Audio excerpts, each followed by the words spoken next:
Misteri Satoshi Nakamoto, pencipta Bitcoin yang hilang. Hai semuanya, hari ini kita akan membahas salah satu misteri terbesar dalam dunia teknologi dan keuangan. Siapa sebenarnya Satoshi Nakamoto, pencipta Bitcoin? Bayangkan, seseorang menciptakan sistem keuangan baru yang terdesentralisasi, tanpa bank sentral atau kontrol pemerintah, dan kemudian menghilang begitu saja. Itulah yang terjadi dengan Satoshi Nakamoto. Di video ini, kita akan menelusuri jejak digital Satoshi, dari kemunculannya di tahun 2008, hingga menghilang secara misterius di tahun 2011. Siapkah kalian menyelami misteri ini bersamaku? Pada Oktober 2008, dunia diperkenalkan dengan sebuah ide revolusioner melalui sebuah white paper yang diterbitkan secara online. White paper ini bukanlah dokumen biasa, ia membawa sebuah visi yang akan mengubah dunia keuangan selamanya. Judulnya, Bitcoin, a Peer-to-Peer Electronic Cash System. Sebuah judul yang sederhana namun penuh makna, yang mengisyaratkan sebuah sistem keuangan baru yang revolusioner. Penulisnya, sosok misterius, yang hanya dikenal dengan nama Satoshi Nakamoto. Hingga hari ini, identitas asli Satoshi tetap menjadi teka-teki besar yang belum terpecahkan. White paper ini, meskipun hanya 9 halaman, mengguncang dunia. Dalam 9 halaman ini, Satoshi berhasil merangkum ide-ide yang sangat kompleks, dan mengubahnya menjadi sesuatu yang bisa dipahami oleh banyak orang. Satoshi, dengan bahasa yang lugas dan teknis, menguraikan visi tentang sistem keuangan baru yang independen dari institusi tradisional. Ia menjelaskan bagaimana sistem ini bisa bekerja, dengan detail teknis yang sangat mendalam. Bayangkan, sebuah sistem di mana kamu bisa mengirim uang ke siapapun di dunia, tanpa perantara, tanpa biaya transaksi yang mencekik, dan yang paling penting, tanpa kontrol dari pemerintah atau bank. Ini adalah visi yang sangat radikal pada saat itu, tetapi juga sangat menarik. Konsep ini, yang mungkin terdengar seperti fiksi ilmiah pada saat itu, adalah fondasi dari Bitcoin, mata uang digital yang kini mendominasi percakapan tentang masa depan keuangan. Bitcoin bukan hanya sebuah mata uang, tetapi juga sebuah gerakan yang menantang status quo. Satoshi, melalui white paper ini, telah menanam benih revolusi, sebuah revolusi yang akan mengubah cara kita berpikir tentang uang dan sistem keuangan global. Revolusi ini tidak hanya tentang teknologi, tetapi juga tentang kebebasan, transparansi, kebebasan finansial. Januari 2009. Pada bulan ini, dunia menyaksikan kelahiran sesuatu yang revolusioner, sesuatu yang akan mengubah cara kita memandang uang dan transaksi keuangan selamanya. Dunia masih belum menyadari potensi Bitcoin. Banyak yang skeptis menganggapnya sebagai tren sementara atau bahkan lelucon. Namun di balik keraguan itu, ada sebuah inovasi yang sedang berkembang. Tapi di suatu tempat, di balik layar komputer, Satoshi Nakamoto menambang blok pertama Bitcoin, yang dikenal sebagai Genesis Block. Ini adalah momen yang monumental, sebuah langkah pertama dalam perjalanan panjang menuju desentralisasi keuangan. Ini bukan hanya blok data biasa. Genesis Block adalah simbol dari awal yang baru, sebuah sistem yang tidak bergantung pada otoritas pusat. Ini adalah batu pertama, fondasi dari seluruh sistem Bitcoin. Seperti meletakkan batu pertama dalam pembangunan gedung, Genesis Block adalah dasar dari semua transaksi Bitcoin yang akan datang. Sebuah deklarasi bahwa era baru keuangan digital telah dimulai. Ini adalah awal dari revolusi yang akan mengubah cara kita bertransaksi dan menyimpan nilai. Bayangkan, kamu sedang menyaksikan kelahiran internet. Itulah signifikansi Genesis Block. Seperti internet yang mengubah komunikasi, Bitcoin berpotensi mengubah keuangan. Sebuah momen penting yang menandai dimulainya era baru. Era di mana keuangan tidak lagi dikendalikan oleh segelintir pihak, tetapi oleh jaringan global yang terdesentralisasi.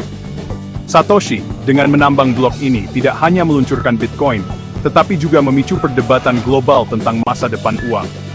Apakah kita siap untuk meninggalkan sistem tradisional dan beralih ke sesuatu yang baru? Apakah ini awal dari revolusi keuangan? Pertanyaan ini menggema di seluruh dunia, memicu diskusi dan spekulasi. Apakah Bitcoin akan menggantikan mata uang tradisional? Atau akankah ia hanya menjadi alternatif yang berdampingan dengan sistem yang ada? Pertanyaan-pertanyaan ini masih menjadi perdebatan hingga saat ini. Para ahli keuangan, ekonom, dan penggemar teknologi terus berdiskusi tentang potensi dan risiko Bitcoin. Tapi satu hal yang pasti, Genesis Block adalah monumen digital, pengingat akan visi Satoshi, dan potensi teknologi blockchain. Ini tahun 2010, Bitcoin mulai mendapatkan momentum. Komunitas berkembang, diskusi semakin ramai, dan Satoshi Nakamoto, sang pencipta, masih aktif terlibat. Dia berdiskusi di forum online, menjawab pertanyaan teknis, dan memandu pengembangan Bitcoin. Tapi ada sesuatu yang berubah. Satoshi mulai menarik diri, mengurangi frekuensi postingannya, dan menyerahkan kendali kode sumber Bitcoin kepada Gavin Andresen, seorang developer yang sangat dihormati dalam komunitas. Transisi ini, meskipun mengejutkan, menunjukkan bahwa Satoshi percaya pada desentralisasi, bahwa Bitcoin harus terus hidup dan berkembang tanpa bergantung pada penciptanya. Gavin Andresen dengan tanggung jawab barunya memimpin pengembangan Bitcoin, memastikan bahwa visi Satoshi tetap terjaga. Namun, pertanyaan mulai muncul. Mengapa Satoshi menghilang? Apakah dia lelah dengan sorotan? Atau ada alasan lain yang lebih besar? Tahun 2011, dunia mulai memperhatikan Bitcoin. Harganya mulai naik, menarik perhatian media dan investor. Tapi di tengah hiruk-pikuk ini, Satoshi Nakamoto, sang pencipta yang misterius, menghilang. Pesan terakhirnya, dikirim ke Gavin Andresen, hanya berisi beberapa kata. Saya telah beralih ke hal-hal lain. Dan begitu saja, Satoshi lenyap, meninggalkan jejak misteri yang belum terpecahkan hingga saat ini. Kepergiannya memicu spekulasi liar. Ada yang percaya dia melarikan diri dengan kekayaan Bitcoin-nya. Ada yang percaya dia diancam oleh pemerintah atau institusi keuangan. Yang lain percaya dia hanya ingin kembali ke kehidupan normalnya, jauh dari sorotan. Apapun alasannya, hilangnya Satoshi semakin memperdalam misteri di balik Bitcoin. Apakah dia akan kembali? Apakah kita akan tahu identitas aslinya? Atau dia akan selamanya menjadi legenda digital, sosok anonim yang mengubah dunia? Mengapa Satoshi Nakamoto memilih untuk tetap anonim? Ini adalah salah satu misteri terbesar dalam dunia cryptocurrency. Pertanyaan ini telah menghantui komunitas Bitcoin selama bertahun-tahun, memicu banyak spekulasi dan teori. Ada banyak teori, tapi tidak ada jawaban pasti yang bisa memuaskan semua orang. Salah satu teori yang paling populer adalah Satoshi ingin menghindari perhatian dari pemerintah dan otoritas keuangan. Dengan tetap anonim, dia bisa menghindari risiko hukum dan tekanan politik. Bitcoin, dengan sifatnya yang terdesentralisasi, merupakan ancaman bagi sistem keuangan tradisional. Bank dan lembaga keuangan mungkin merasa terancam oleh teknologi ini. Dengan tetap anonim, Satoshi melindungi dirinya dan Bitcoin dari intervensi pemerintah, yang bisa mencoba untuk menghentikan atau mengontrol perkembangan Bitcoin. Teori lain mengatakan bahwa anonimitas Satoshi adalah kunci dari desentralisasi Bitcoin. Tanpa sosok sentral, Bitcoin bisa berkembang sebagai jaringan yang benar-benar terdesentralisasi. Jika identitasnya terungkap, Bitcoin bisa dianggap sebagai proyek satu orang, rentan terhadap manipulasi dan kontrol. Ini bisa merusak kepercayaan pada sistem. Dengan tetap anonim, Satoshi memastikan bahwa Bitcoin tetap menjadi milik bersama, dikendalikan oleh komunitas, bukan individu. Ini memperkuat prinsip desentralisasi yang menjadi dasar dari Bitcoin. Mungkin juga Satoshi hanya ingin menciptakan teknologi ini, tanpa menginginkan ketenaran atau pengakuan. Dia mungkin lebih tertarik pada dampak teknologi daripada popularitas pribadi. Dia mungkin seorang idealis yang percaya pada kekuatan teknologi untuk mengubah dunia, dan dia puas melihat Bitcoin berkembang tanpa campur tangannya. Anonimitasnya memungkinkan Bitcoin untuk berdiri sendiri sebagai inovasi revolusioner. Hingga kini, Satoshi Nakamoto masih menjadi salah satu misteri terbesar dalam dunia teknologi dan keuangan. Apa pendapatmu?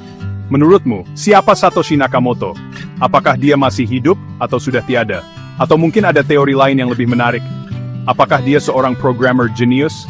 Sekelompok aktivis? Atau mungkin seperti yang pernah dikatakan beberapa orang, Satoshi Nakamoto adalah hasil kerja kolektif, sebuah entitas yang lebih besar dari satu individu. Jangan lupa untuk meninggalkan komentar di bawah, dan berlangganan untuk lebih banyak konten menarik. Sampai jumpa di video